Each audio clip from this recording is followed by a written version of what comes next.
Si auparavant les griots accompagnaient les rois et les guerriers sur les champs de bataille en temps de guerre, désormais tu accompagnes d'autres guerriers sur d'autres champs de bataille. Les émigrés. Tu es dans la communauté. Tu peux être tout ce que tu veux, mais si t'es pas utile pour les autres, c'est... Ça sert à rien.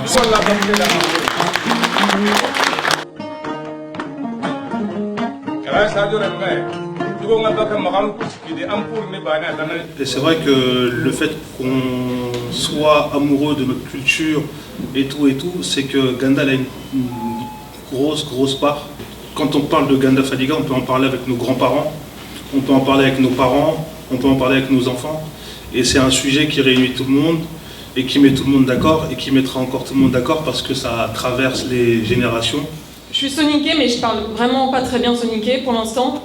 Et la voix de Ganda, sa parole, en fait, c'est vraiment quelque chose vers quoi je veux aller. Et je pense lien, comment la musique peut être vecteur d'insertion, comment la musique peut être vecteur d'échange, va faire le lien entre toutes les générations d'aujourd'hui et les générations passées.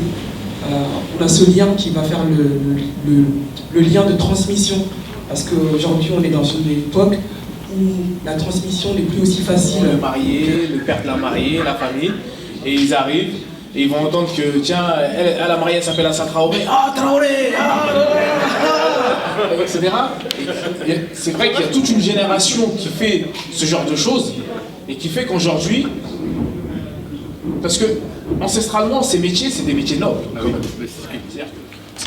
Ganda il concentrait plusieurs choses. C'était un philosophe, c'était un savant, c'était un historien.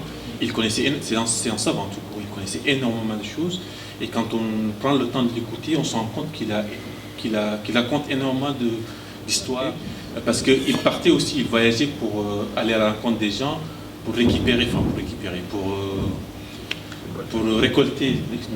récolter des histoires. Mais est-ce que maintenant les gens font ce travail-là, d'aller de village en village, de ville en ville, d'aller voir les vieux, mais aussi les jeunes pour récolter des histoires?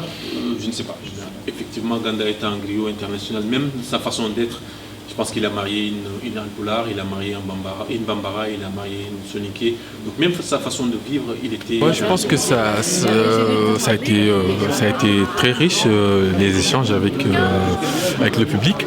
Et effectivement, ça change un peu des salles de cinéma, mais aussi ça change parce que on a eu il y a eu des professionnels dans la salle, mais aussi il y a eu des particuliers qui ont apporté leur regard. Et c'est toujours très intéressant d'échanger avec un public qui n'est pas initié, un public qui n'est pas professionnel. C'est toujours intéressant. Et j'ai répondu ici à des questions que je ne m'attendais pas. Pour moi, c'est une fierté de pouvoir découvrir avec plus de détails une personnalité comme celle de M. Fadiga. Pour moi, c'est un devoir de mémoire. Ces messages ont une continuité dans le temps, parce que c'est des discours basés sur le conseil, le moral et la discipline surtout, le comportement qu'on doit avoir, qu'on doit adopter, le fait de respecter son voisin, respecter les individus qu'on croiserait sur notre chemin dans les quatre coins du monde, encourager pour le travail. Très important, voilà, ce discours autour du travail, de l'autonomie. Il encourageait tous les immigrés à investir dans leur pays d'origine et à y revenir. C'est très important. Je pense qu'il aurait conseillé à la nouvelle génération de ne plus reproduire ce phénomène d'immigration. Nous connaissons les situations au niveau de l'Occident. Je pense que là, il est grand temps avec les ressources qui sont déjà bien implantées dans nos pays d'origine, de travailler les terres, de bâtir chez soi et de créer des activités pour éviter que les futures générations n'aillent se perdre en mer, par exemple.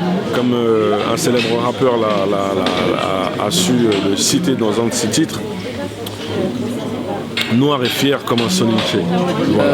Beaucoup d'émotions, on a eu beaucoup de transmissions aussi, et surtout que voilà, la découverte, parce que moi, comme je disais, Ganda Fadiga, en fait, je le connais via mon papa aussi également.